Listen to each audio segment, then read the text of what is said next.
pendidikan masyarakat? Gimana pembelajaran jarak jauhnya? Wih, mantap. Kali-kaliku dan banyak rasa ya.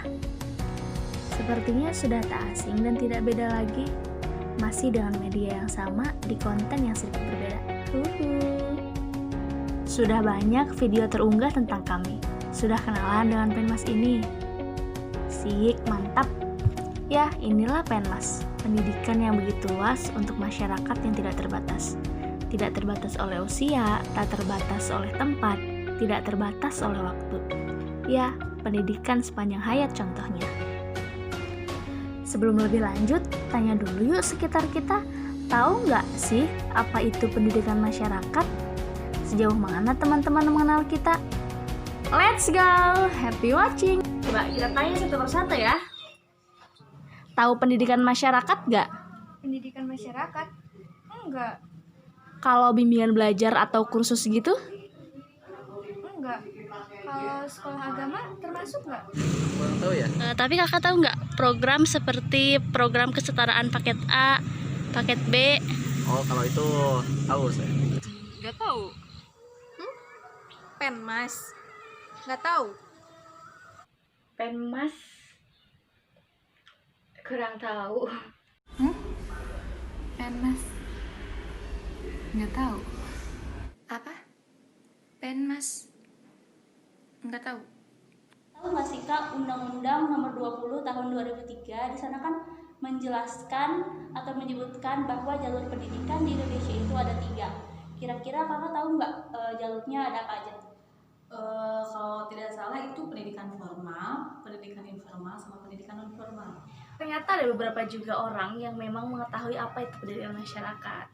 Dimulai dari kursus ataupun pelatihan, ada sekolah agama, sekolah alam, berbagai programnya memang menyeluruh di masyarakat. Nah, teman-teman perlu tahu apa itu sebetulnya pendidikan masyarakat. Coba kita simak pemaparan dari Kak Faisal ya. Dalam sistem pendidikan nasional di Indonesia, ada 3, yaitu pendidikan formal, non formal, dan informal. Salah satunya adalah pendidikan non formal yang menaungi pendidikan masyarakat. Apa sih itu pendidikan masyarakat? Pendidikan masyarakat merupakan pendidikan yang langsung bersentuhan dengan masyarakat. Kadang orang-orang tidak tahu apa itu pendidikan masyarakat. Tapi di sini saya ingin menjelaskan bahwasanya pendidikan masyarakat itu luas. Salah satu contoh pendidikan masyarakat adalah adanya PKBM, adanya pesantren, adanya LKP. Berikut merupakan salah satu instansi-instansi yang ada di pendidikan masyarakat. Pendidikan masyarakat merupakan pendidikan yang sangat berguna bagi masyarakat karena langsung mengasah soft skill dan mengasah hard skill. Nah, betul itu teman-teman apa yang dikatakan Kak Faisal tadi, bahwa pendidikan masyarakat sangat luas. Banyak orang yang memang belum menyadari kegiatan ataupun aktivitas yang terjadi di lingkungan masyarakat adalah termasuk pendidikan masyarakat. Karena kita tidak terbatas, termasuk pesantren, lembaga kursus dan pelatihan yang ada di sekitar kita itu termasuk pendidikan masyarakat ataupun pendidikan luar sekolah dan juga pendidikan non formal. Nah, simak lagi yuk penjelasan dari Kak Vanka. Jadi, apa sih pendidikan masyarakat itu? Pasti semua orang pada penasaran pendidikan masyarakat itu apa, terus prospeknya tuh kayak gimana aja, dan kedepannya tuh nanti bakalan ada apa aja sih ketika kita masuk ke dalam ranah pendidikan masyarakat. Nah, first of all, aku mau kasih tahu bahwa semua orang itu memiliki potensi supaya berkembang. Potensi bisa diasah agar bisa menjadi lebih maksimal lagi dan lebih ahli, sehingga menjadi manusia yang mandiri ya teman-teman, yang mandiri, dan kita bisa menguasai potensi yang kita inginkan. Jadi kalau pendidikan masyarakat itu lebih kepada hal yang emang menyesuaikan dengan kebutuhan masyarakatnya, karena ini kan masuknya tuh ke dalam masyarakat, dan masyarakat itu luas, siapapun itu adalah masyarakat. Orang-orang mau berada di kedudukan apapun, mereka tuh adalah seorang masyarakat. Mereka tuh sebuah masyarakat. Komunitas itu juga merupakan suatu masyarakat kan. Nah, di sini kalau pendidikan masyarakat itu pasti kita nggak bakalan asing dengan yang namanya paket kesetaraan, paket ABC, di mana orang-orang yang membutuhkan pendidikan dan tidak tidak memenuhi usianya gitu kan, sayangnya usianya tidak memenuhi, mereka bisa masuk ke dalam ranah pendidikan SD, SMP, SMA lagi, dan itu melalui pendidikan kesetaraan paket ABC itu. Mungkin orang-orang sebelumnya tuh kayak aneh, pendidikan masyarakat itu apa sih? Tapi ketika mereka mengetahui bahwa program yang akan kita kelola itu adalah pendidikan kesetaraan, mereka pasti akan oh itu, atau kayak misalkan semacam kursus mereka pasti berpikir bahwa kursus itu bukan termasuk ke dalam program pendidikan masyarakat. Ketika mereka mengetahui bahwa kursus itu adalah salah satu dari dari program pendidikan masyarakat, mereka pasti akan mengerti, mereka pasti bakalan paham apa yang kita kerjakan ke depannya di pendidikan masyarakat. Selain itu, di dalam pendidikan masyarakat juga ada PAUD, pendidikan anak usia dini gitu. PAUD juga itu termasuk ke dalam pendidikan masyarakat. Jadi pendidikan masyarakat itu sangat luas. Terus gini, dulu tuh sempat ada pelatihan, namanya itu di BLK ya. BLK itu Balai Latihan Kerja, itu termasuk ke dalam pendidikan masyarakat juga loh teman-teman.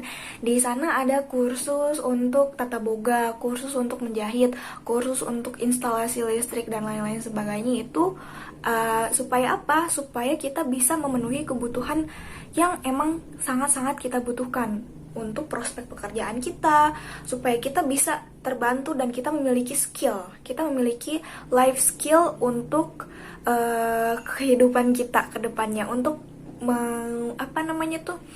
untuk bisa memperbaiki ekonomi kita.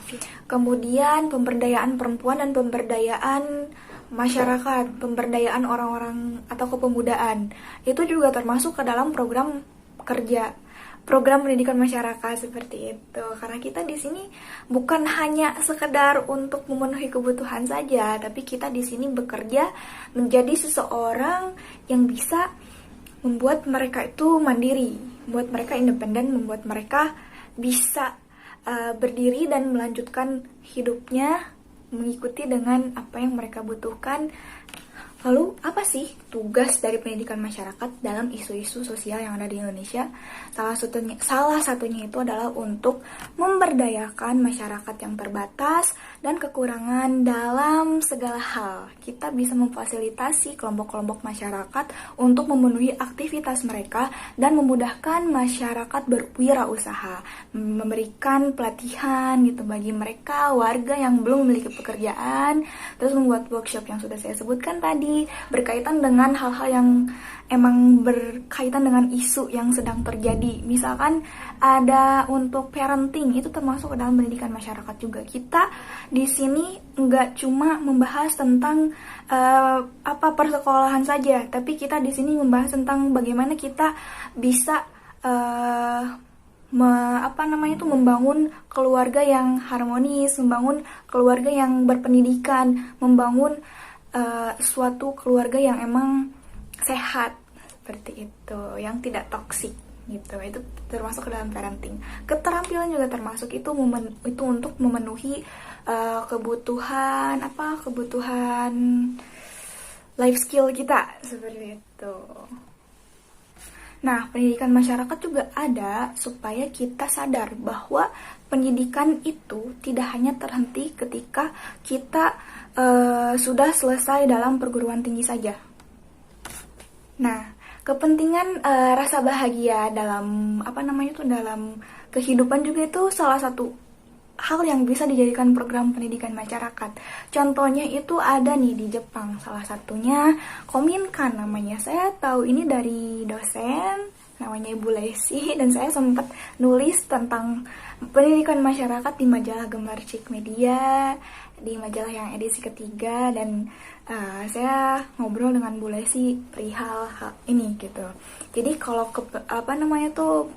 pendidikan masyarakat di Jepang tuh kan namanya Kominkan. Nah, di Kominkan itu kita diberikan keterampilan untuk bisa membuat origami misalkan. Itu diberikan kepada anak usia dini. Kemudian pendidikan parenting itu diberikan kepada orang tua para siswa. Kemudian ada namanya program pelatihan dansa untuk orang-orang yang sudah lanjut usia.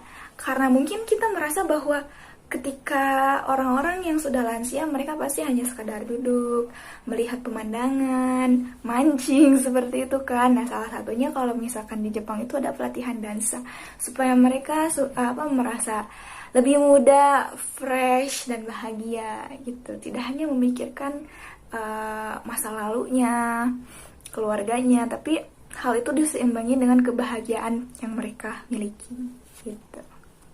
Nah, di dalam program pendidikan masyarakat juga kita berupaya supaya bisa membuat masyarakat yang menjadi sasaran program kita, yang menjadi sasaran dari apa yang sedang kita selesaikan itu bisa tidak tergantung, tidak memiliki ketergantungan, menjadi mandiri dan bisa berkolaborasi dalam ranah proses pembelajaran, bisa berkolaborasi dengan orang-orang yang bisa menaikkan dirinya sendiri, seperti itu. Jika tadi teman-teman sudah menyimak apa itu pendidikan masyarakat dan juga program apa saja yang terdapat pada pendidikan masyarakat, tentunya teman-teman bisa menyimpulkan bahwa pendidikan masyarakat itu sangatlah luas, tidak terbatas pada satu ataupun dua program saja, tetapi sangat beragam. Program pendidikan masyarakat berangkat dari permasalahan yang dialami oleh masyarakat. Di pendidikan masyarakat terkenal sekali dengan istilah pendidikan sepanjang hayat dan juga pendidikan orang dewasa. Program yang ada pada pendidikan masyarakat itu sangatlah fleksibel. Dikatakan fleksibel karena dari segi materinya, tempat pembelajarannya, waktu pembelajaran, dan juga bahkan peserta didiknya pun itu sangat fleksibel.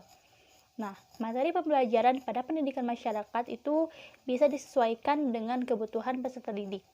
Seperti tadi saya sebutkan pendidikan orang dewasa, itu tentunya orang dewasa sudah memiliki konsep diri, sudah memiliki orientasi diri.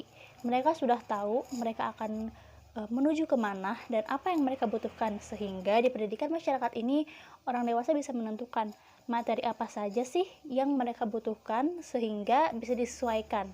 Nah, yang kedua itu ada tempat pelaksanaan kegiatannya pun sangat fleksibel, bisa dilakukan di mana saja, tidak terbatas hanya di sekolah saja, bisa di alam terbuka atau bahkan bisa di seperti madrasah-madrasah, karena salah satu program pendidikan masyarakat itu ada seperti majelis taklim, karena konsepnya tadi pendidikan sepanjang hayat, pendidikan berlangsung selama kita hidup, jadi segala bentuk pendidikan itu, segala bentuk proses pembelajaran itu merupakan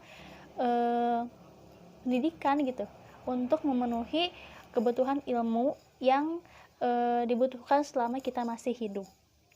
Nah, yang ketiga yaitu ada waktu pelaksanaan kegiatannya itu sangat fleksibel juga, karena jika tadi kita melihat bahwa program pendidikan masyarakat itu berangkat dari permasalahan sosial yang ada di masyarakat, tentunya masyarakat memiliki latar belakang yang berbeda sekali. Ada yang sudah bekerja mungkin, ada yang sudah menikah, ada yang sudah mempunyai anak, sehingga kesibukan mereka itu sangat berbeda. Dan mereka sudah mempunyai kesibukan gitu. Sehingga waktu pelaksanaan kegiatan program pendidikan masyarakat ini bisa disesuaikan. Jadi peserta didik bisa berdiskusi dengan penyelenggara program untuk mendiskusikan waktu yang tepat itu kapan gitu. Karena kan mereka sudah mempunyai kesibukan, sehingga bisa diatur waktunya. Nah, yang keempat itu dari segi peserta didiknya. Peserta didik yang ada di pendidikan masyarakat sangatlah beragam usianya. Karena pendidikan masyarakat itu misalkan di program kesetaraan. Program kesetaraan itu kan sebagai pengganti dari program formal seperti SD, SMP, dan SMA. Di kesetaraan ini ada paket A, B, dan C. Nah, peserta didik yang ada di program itu sangatlah beragam usianya. Mulai dari mungkin ada yang usianya masih usia sekolah, ada juga yang memiliki usia itu sudah dewasa dan juga bahkan sudah menikah, sudah mempunyai anak, sudah tua mungkin. Nah, di pendidikan masyarakat ini mereka masih bisa untuk belajar, karena pendidikan masyarakat itu menerapkan konsep pendidikan sepanjang hayat dan pendidikan untuk semua, sehingga untuk mereka yang tidak bisa lagi mengikuti pendidikan formal, mereka tetap bisa mengikuti program di pendidikan non formal ini, seperti itu. Adapun PLS sebagai penambah, pelengkap, serta pengganti, yang pertama itu ada pendidikan luar sekolah sebagai substitut dari pendidikan sekolah. yang artinya itu bahwa pendidikan luar sekolah dapat menggantikan pendidikan jalur sekolah yang karena beberapa hal masyarakatnya itu tidak dapat mengikuti pendidikan di jalur persekolahan formal. Contohnya itu yaitu kejar paket A, paket B, paket C. Nah, yang kedua, pendidikan luar sekolah sebagai suplemen pendidikan sekolah. Yang artinya itu bahwa pendidikan luar sekolah dilaksanakan untuk menambah pengetahuan, keterampilan yang kurang didapatkan dari pendidikan sekolahnya. Contohnya itu ada privat, les, training. Nah, yang ketiga, ada pendidikan luar sekolah sebagai komplement dari pendidikan sekolah. Artinya itu bahwa pendidikan luar sekolah dilaksanakan untuk melengkapi pengetahuan dan keterampilan yang kurang atau tidak dapat diperoleh di dalam pendidikan sekolahnya. Contohnya itu ada kursus, tryout, pelatihan, dan lain-lain. Akan saya jelaskan dengan pemikiran dan dari sudut pandang saya. Kenapa prospek kerja Penmas akan membuat kita merasa bahagia? Di sisi pekerjaan yang menjanjikan di luar sana, Penmas seperti kita bisa lihat, kita bisa bekerja di Dinsos, Kemensos, Dinas Pendidikan, kemudian yang paling banyak kita lihat tapi tidak disadari beberapa hal yang berbau Penmas seperti PG PAUD, PKBM, LKP, NGO, Bimbel, pendidikan kesetaraan, pengelolaan, SKB, kelompok belajar, sanggar. Nah, itu baru gambaran secara kecil dan sangat singkat, masih banyak sekali prospek pekerjaan yang menjanjikan yang ditawarkan oleh pendidikan masyarakat. Pekerjaan yang bisa kalian dapatkan di Penmas dan rasakan kebahagiaan ketika bekerja didedikasikan kepada masyarakat langsung agar dapat mengatasi dan mengurangi permasalahan-permasalahan yang ada di tengah masyarakat, akan membuat kalian merasa sesuatu menjadi nilai lebih buat kalian ketika bisa membantu masyarakat secara langsung. Terima kasih yang sudah mengapresiasi. Tetap sehat dan see you.